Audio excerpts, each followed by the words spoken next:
बिस्मिल्लाहिर्रहमानिर्रहीम। आज PIA की निजीकारी के ऊपर बात करते हैं। पाकिस्तान एयर एजेंसी जो एयरलाइन एजेंसी है उसकी प्राइवेटाइजेशन हो गई है, जिसको आरिफ हबीब ग्रुप ने परचेज़ किया है 135 बिलियन रुपीस में। तो देखते हैं कि ये पाकिस्तान की इकॉनमी में इसको फ़ायदा है या नुकसान है। क्या इसका मईशत के ऊपर बुरा असर होगा या अच्छा असर होगा। फिर देखते हैं कि मुस्तकबिल में कौन कौन से अदारे जो है जिनको प्राइवेटाइज़ किया जाएगा, और इसके साथ ही आरिफ हबीब ग्रुप का भी हम तारुफ देंगे। सबसे पहले मैं बात करूंगा पाकिस्तान एयरलाइन एजेंसी जो PIA है उसके ऊपर बात करते हैं। तो PIA और इसके साथ बहुत से ऐसे अदारे हैं जैसा कि पाकिस्तान रेलवे है, पाकिस्तान स्टील मिल है। ये एक ऐसे अदारे हैं जो पाकिस्तानी की मईशत के ऊपर बहुत बड़ा बर्डन है, यानी इनकी आमदनी जो है वो कम है और इनके अखराजात ज़्यादा हैं, जिसका पाकिस्तान की मईशत के ऊपर बड़ा ही नेगेटिव असर रहा है।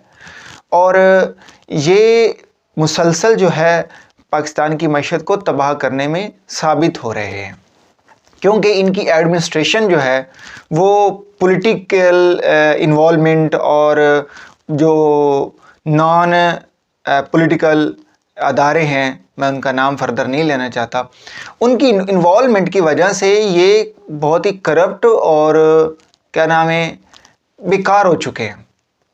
तो इस वजह से ये मैं समझता हूँ इकॉनमी के लिहाज से ये पाकिस्तान का बहुत ही मुस्बत कदम है इस गवर्नमेंट का।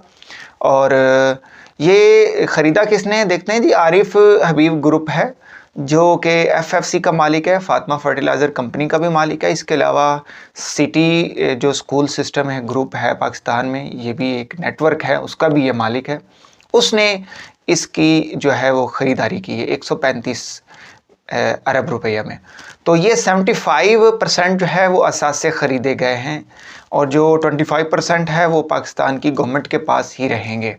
और स्पेशली इसका नेम जो है PIA ही रखा जाएगा, और जो इसके वर्कर्स हैं उनको 1 साल के लिए सिक्योरिटी दी गई है। तो ये तारुफ रहा। अब देखते हैं जैसा कि ये IMF की तरफ भी से भी ये शराइत लगाई गई हैं कि आपके वो अदारे जो कि मईशत के ऊपर बर्डन है उनको प्राइवेटाइज़ किया जाए, तब ये लोन मिलेगा हमें, क्योंकि हमारी एक जो इकॉनमी है वो लोन बेस्ड है। तो IMF की शराइत में भी ये चीज़ शामिल है और पाकिस्तान की मईशत के ऊपर भी बर्डन है। तो ये मैं समझता हूँ कि ये इकॉनमी अगर बेहतर करना चाहते हैं तो ज़रूर इनको प्राइवेटाइज़ किया जाए। और नेक्स्ट जो पाकिस्तान स्टील मिल, रेलवे और ज़राई तरक्याती बैंक जो है, ये इदारे भी स्टेट लाइफ को भी, पाकिस्तान स्टेट लाइफ को भी प्राइवेटाइज़ किया जाएगा। ये काफ़ी अदारे हैं जो ऑनवर्ड, ये 5 साल मनसूबा है जिसमें सब अदारे जो है वो प्राइवेटाइज़ किए जाएंगे। और उम्मीद है कि ये पाकिस्तान की मईशत के ऊपर बहुत ही एक मुस्बत जो है वो नतीजा साबित होगा। बहुत शुक्रिया।